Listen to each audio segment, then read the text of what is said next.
How are you? Welcome to Wassup with NASCAR. I'm your host, Radio Angel YM, also known as Angel Rauda, and let's get this show on the road.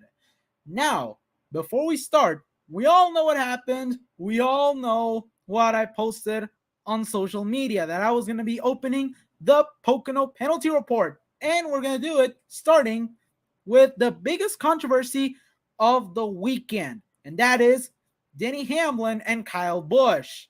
Now, we all know what happened. Coming out of the last turn, it looked like Denny Hamlin had the win secured.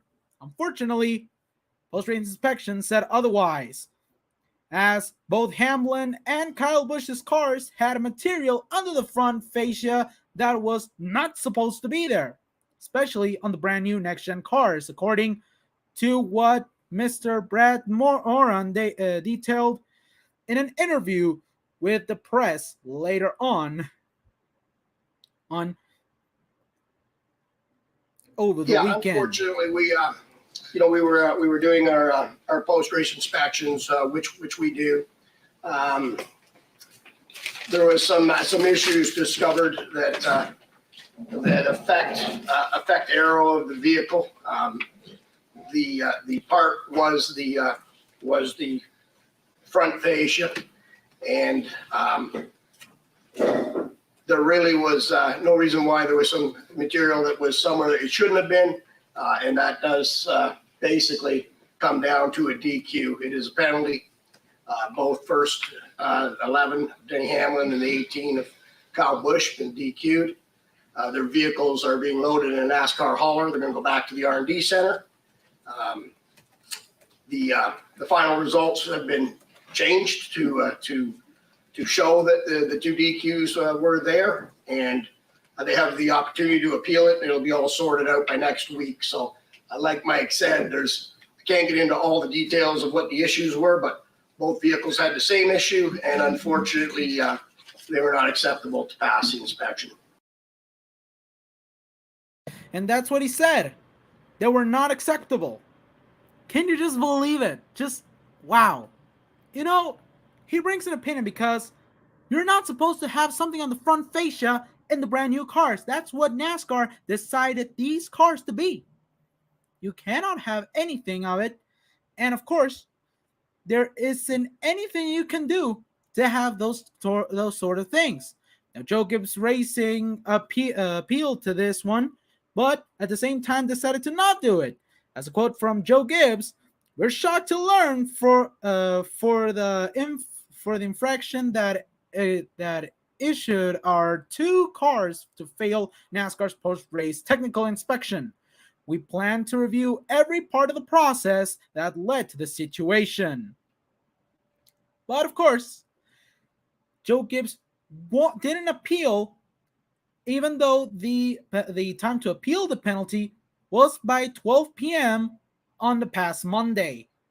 Still, there could be a lot more on the chopping block, because that is not the only team that has struggled with penalties. How about we go a little lower to Michael McDowell? He was penalized with 100 points minus, as well as a huge penalty for Front Row Motorsports with $100,000 after he was issued an L2 penalty.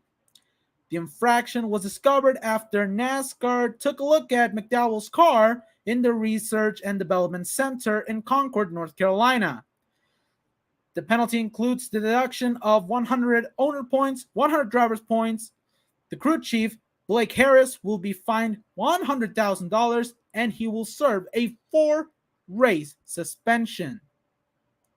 And as well, if Michael McDowell qualifies for the playoffs, because he's in that range, he was 20th in the point standings before this one came around, and if indeed he qualifies to the playoffs, that will mostly certainly take him away 10 playoff points. There's just no way that we can describe this as total insanity. I mean, I've been around racing since I was a kid. I've never seen penalties like this ever issued in my life. This is the biggest penalty in points that we've ever saw since Spingate in 2013, when Michael Waltrip Racing got fined 300,000. All their crew chiefs were put on probation until the end of the year, and all of their drivers were deducted 50 driver and owner points. Sure didn't affect Boyer, but as we all know, it did affect our good old pal and partner in crime, Truex Jr. Now, as we head closer into the playoffs, there might not be an opportunity for McDowell to qualify in. Because if we take a look at the standings, according to the playoff ranking, it's going to be a huge battle that is up for grabs. We've already had 14 out of 16 different winners in this season. If we do get at least a 16 or more than 16 because of the penalty, and it looks like McDowell, even if he wins a race, even if he qualifies, because he has done pretty good at the draft, he has done pretty good at the road courses. A guy that has been racing ever since the 2008 season. If he fails to make this postseason, it's gonna be hard, and it's one of those things that you don't recover as a driver, and even as an owner.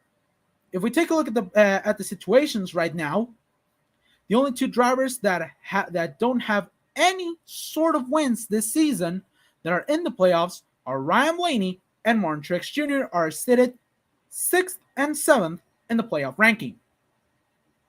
If we do get a more than 16 winners, including Blaney and Truex, then it would more than certainly bump some of the guys that are under, like Chase Briscoe, Alex Bowman, and Austin Cindric. Still, 5 races until the playoffs, and McDowell's situation has gotten even worse. But what certainly has gotten even worse than that has been Kurt Busch's situation.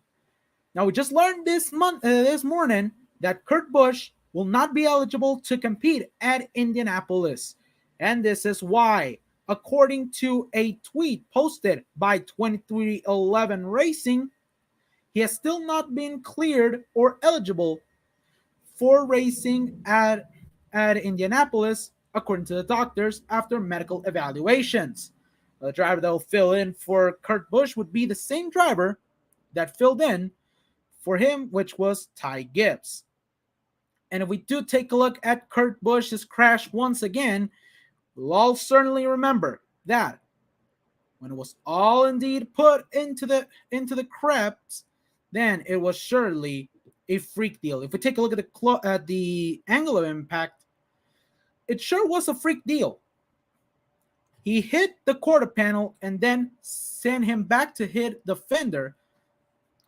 And unfortunately, that got him a concussion. He didn't get a concussion yet, but he got concussion-like symptoms that could affect the way that he can race in the future. Of course, there's no settlement or fix to a concussion, but we do hope that Kurt Busch is able to race next weekend. After we go to super fun, super crazy Indianapolis, and I do hope to see him again in the race car. We go to Michigan. Now, another thing that we have to assert about Pocono is that if the track is safe, we already saw what happened to Kurt Busch. He crashed hard into the wall, and unfortunately, he suffered a concussion. But if we take a look at some of the other crashes that has happened in the past before it, I might as well know that it is a freak deal when you go to these types of racetracks. We take a look here at Jeff Burton's crash. He flipped after serious contact with the wall, landed on his roof, and that brought us into the red flag. During the red flag delay, some of the AMR safety crew was working hard to get him out of the car to flip the car back. And when you get into that anxiety, when you go upside down, it is certainly A very freakish deal. And if we take a look at some of the other situations that we have seen in some of the past era of NASCAR, we can mostly and surely go back to Jimmy Johnson's crash, which happened back in 2017. There you see, he loses the brakes and he goes hard into the outside wall. Not related to NASCAR, but back in 2015, IndyCar driver and superstar in that series, Justin Wilson, passed away. And we do have to remember that Pocono has not been a safe track in the 80s because the track was originally constructed with boilerplate walls. They started to fail. And ever since replacing concrete, Dave Marcus got very close to dying at Pocono, but he survived the crash that he suffered in 1999 after wearing a similar shoulder strap to the Hans device on his neck. It was attached to his helmet, and it made him go a lot more smoother than what we thought. Into another part of the news that we got this weekend, that was Daniel Kvyat, who is going to be making his Cup debut, according to a brand new tweet that Team Hesseberg has posted it during the week. It all happened on Tuesday, and the deal is set. Now, of course, we have to go over Daniel Kvyat's career. He has raced for a lot of teams in Formula One. He has never done anything besides Formula One. He has been to Red Bull Racing. He has been to Toro Rosso. He stayed with Toro Rosso and even stayed with the team after they changed to AlphaTauri until he was released in 2020. And if we take a look back at his career over in the Formula One side of things, then we might remember that his podium at Hockenheim was a great relief for him, and it made him stay with the team in 2020. Now, if we take a look at Daniel Kvyat, there has never been a Russian driver or anyone associated with Russia in NASCAR before. We might go and remember at some of the things that did happen before it, but unfortunately, it didn't go according to plan. We have to remember to those days of, for example, the Cold War, the Soviet Union, the United States. They were at war, and we were more than likely would say we're not going to have a Russian driver in NASCAR until today. So now that the announcement has been made, Team Hesseberg tried to qualify Jacques Villeneuve for the Daytona 500. He missed the show, and of course, Loris Hezemans qualified into the same car for a total of 5 races that he has done during this season. Now, Kvyat will be staying for the round at Indianapolis, as well as the additional rounds that we will have during the remainder of the season at Watkins Glen, and finally at the Charlotte Roval. It's sure going to be a relief to see Daniel Kvyat back into a NASCAR Cup, into racing, but it's going to be very amazing to see him for the first time in a NASCAR Cup ride. And now we're going to take into the biggest hit of them all, the truck playoffs. Probably one of the biggest things that we've been waiting to see during this season. And now it has happened. 10 drivers qualified, only half of them with wins. 3-time winner this season, Zane Smith, qualified in amazing fashion, not only getting the first seed of the playoffs, but also winning the regular season truck championship. And after a dramatic weekend at Pocono in which he finished 13th, and Chandler Smith locked in his second win of the season, both assured the first 2 seeds in the playoffs.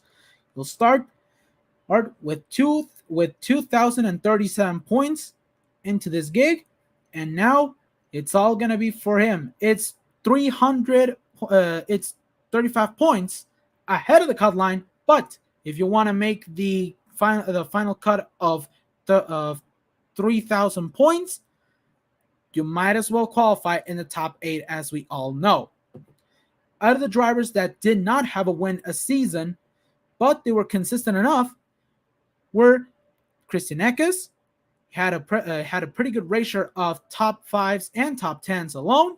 Ty Majeski, who has some of the most top 10s in this season. Carson Hocevar, who has been pretty good this season, pretty decent.